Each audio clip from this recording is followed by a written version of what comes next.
জন্য কোনো সুযোগ নাই। এখন আমাদের প্রত্যেকটি বাড়িতে হয়তো আশা, নয়তো ব্রেক, নয়তো দিগন্ত, নইলে আনন্দ, নইলে এটা নইলে সেটা, প্রত্যেকটি এনজিও সংস্থাগুলি আমাদের বাড়ির মধ্যে ঢুকে যাচ্ছে এবং পুরুষেরা বাইরে চলে যায়, পুরুষেরা থাকে না বাসার মধ্যে। আর পুরুষদেরকে টাকাটা দেও না। যদি কোনো পুরুষ যদি এনজিওতে গিয়ে যদি বলে, আশাতে গিয়ে বিভিন্ন ব্রাকে যদি বলে আমাকে 50,000 টাকা লোন দেওয়া হোক, বলছে আপনাকে দেওয়া হবে না, এটা মহিলাদেরকে দেওয়া হবে। নাউযুবিল্লাহি মিন যালিক।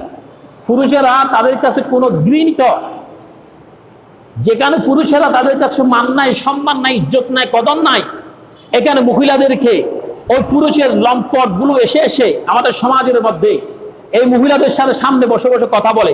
এমন শুনেছি যে এনজিওর মধ্যে টাকার জন্য, কিস্তির টাকার জন্য গিয়েছে, টাকা দিতে না পারে এনজিও যিনি অফিসার ছিল তিনি ওই মহিলাকে খারাপ প্রস্তাবও দিয়েছে, এরকমও শুনতে পেয়েছি। এটা সমাজের জন্য খুব নিন্দনীয়। এই হারাম অবস্থায় যদি কেউ যদি এরকম সুদ অবস্থায় যদি মারা যায়, তাহলে রসুল বলছে তোমার জন্য সুপারিশ নাই।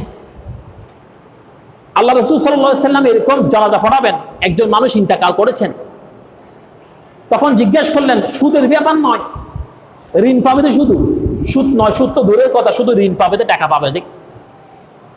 সমস্ত সাহাবীদেরকে বললেন হাজিরিন, এখানে কি কেউ এই ব্যক্তি থেকে, মৃত ব্যক্তি থেকে টাকা পাবা?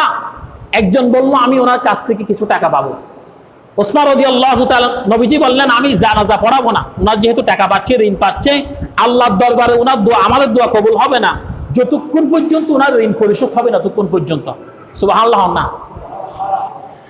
আমার নবী যখন জানাজা পড়ালেন না, ওসমান রাদিয়াল্লাহু তাআলা তখন তিনি সামনে দাঁড়িয়ে বললেন ইয়া রাসূলুল্লাহ, আল্লাহ আমাকে সম্পদ দিয়েছেন, নবী গো আমি এই ব্যক্তির সম্পদগুলি, টাকাগুলি আমি পরিশোধ করলাম, ইয়া রাসূলুল্লাহ আপনি জানাজা পড়ে আল্লাহর দরবারে দোয়া করে দেন। নবীজি দোয়া করে দিলেন।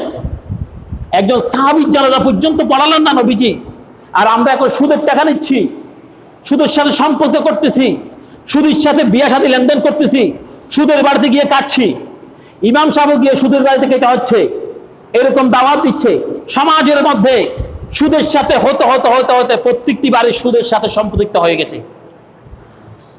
আল্লাহুম্মা সাল্লি আলা